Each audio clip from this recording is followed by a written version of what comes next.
Hey, everybody. Vanguard is well known for providing low cost index funds that everyday investors can use to get exposure to the entire stock market, certain indexes, sectors of the market, etc., without paying too many investment fees. So, what you might not know is how many index funds Vanguard offers. And one of my biggest investment opportunities that I see this year are small cap stocks. I've said that small caps are the generationally strong investment right now. Small caps have underperformed large caps for a long time. They actually trade at their lowest valuation relative to large cap stocks since the late 1990s. And last time this happened, small caps outperformed for more than a decade. So, not saying that that exact scenario is going to play out again, but they do seem to be a really interesting value opportunity right now. We're going to talk about all of the small cap ETFs Vanguard offers because there are a lot of them. And before we dive in, please take a minute and check out the link you see on your screen, fool.com/Frankel. You get the top 10 stocks to buy for free from the Motley Fool right now. Stay tuned for a message from them after this video. But again, that link is fool.com/Frankel. Check it out. All right, so I'm going to share my screen really quick. So it might surprise you to learn that Vanguard actually offers 10 different small cap stock ETFs. Some of these track small, broader small cap indices. Others specialize in growth stocks, value stocks, and then there's an international small cap ETF. We're going to talk about all of them. So there are generally four baskets of small cap ETFs that Vanguard offers. The first one are it's generic. They're called small cap ETFs, small cap growth, small cap value. These track an index called the CRSP US Small Cap Index or some variation of it. Unlike the other indices, the Russell 2000 is probably the best known small cap index that has a set number of stocks, 2,000. This one does not. You can see the number of stocks it owns, 1,369 stocks as of right now. Very low cost. This is the lowest cost Vanguard small cap index fund with a 0.05% expense ratio. The ticker symbol of this is VB. And the stocks in this index have a median market cap of $8.4 billion, which as we go through this is actually a little on the high end for small caps. You can see the top holdings of these. I'm going to list the top holdings for each of these 10 ETFs. And if you see any of these and the company's name makes you say who, that's kind of the point of investing in a small cap ETF. It's to get exposure to companies outside of the well-known big cap names. But Williams-Sonoma is a pretty household name. Decker's Outdoor is a pretty well-known apparel brand or apparel company. So the next two are part of that family.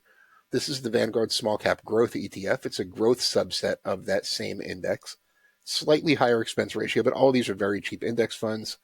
Ticker symbol is VBK.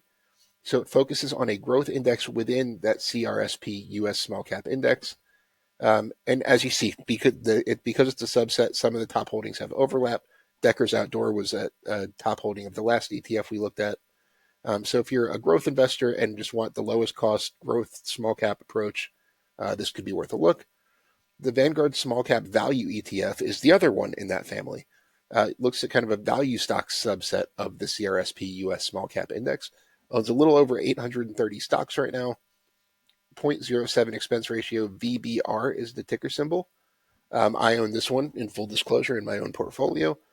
And you can see some of the stocks overlap the main small cap value ETF. Then there's First Citizens Bank shares. A lot of financials are in this ETF. The next family is the Russell 2000 funds. I own this one as well, the Vanguard Russell 2000 ETF. Ticker symbol is VTWO, V2. 0.07% expense ratio. It has a little under 2,000 stocks right now. There's always some portfolio changes and things like that.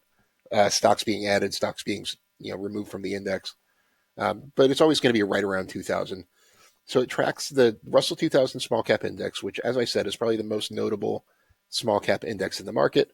And remember, the first one had a median market cap of about 8.7 billion. The Russell 2000, the median market cap is 3.3 billion. So smaller stocks is the takeaway. You can see some of the top holdings. Sprouts Farmers Market isn't too unknown. The other two you may not have heard of on that list. And then there's the two subset funds, the growth and the value, the Russell 2000 Growth ETF, VTWG, 0.1% expense ratio. This has a little over 1,100 stocks out of the 2,000 in the Russell 2000. These are the growth-focused stocks. Exact same three top holdings as the main Russell 2000 ETF. But if you just want a growth version of the Russell 2000, this one's worth a look. Then you have the Vanguard Russell 2000 Value ETF, VTWV, same expense ratio as the growth version. It invests in a lot of stocks. It's about 70% of the Russell 2000 is included in this ETF. A lot of financial stocks. You can see the top three holdings are all bank stocks.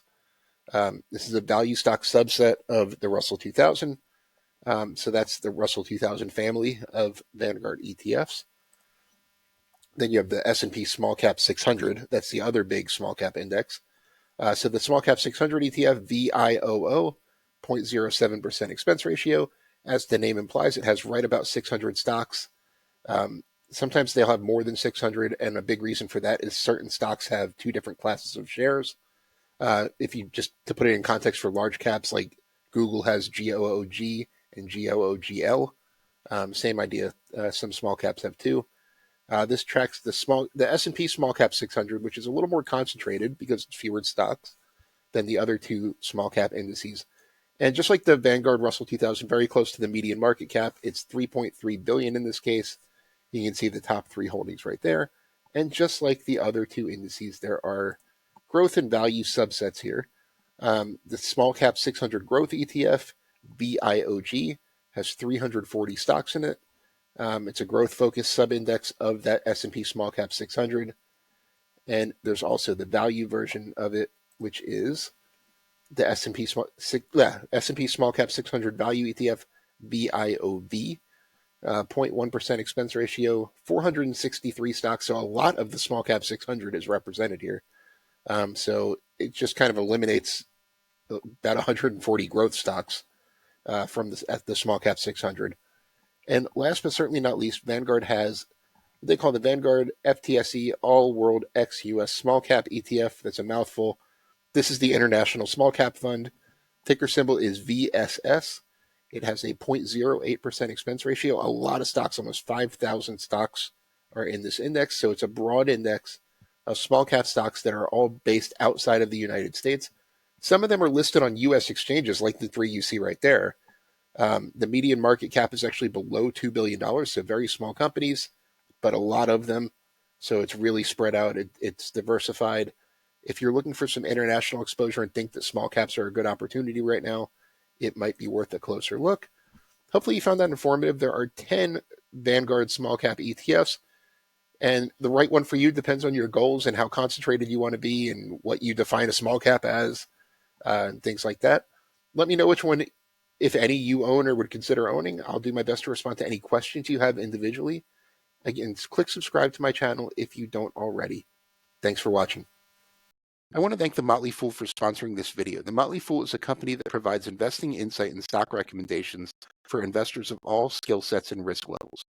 You all know how much I love researching new stocks and trying to find the next best investments.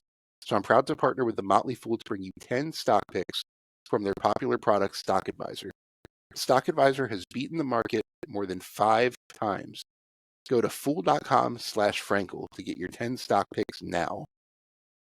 The Motley Fool Stock Advisor returns are 914% as of January 7th, 2025, and are measured against the S&P 500 returns of 174% as of January 7th, 2025.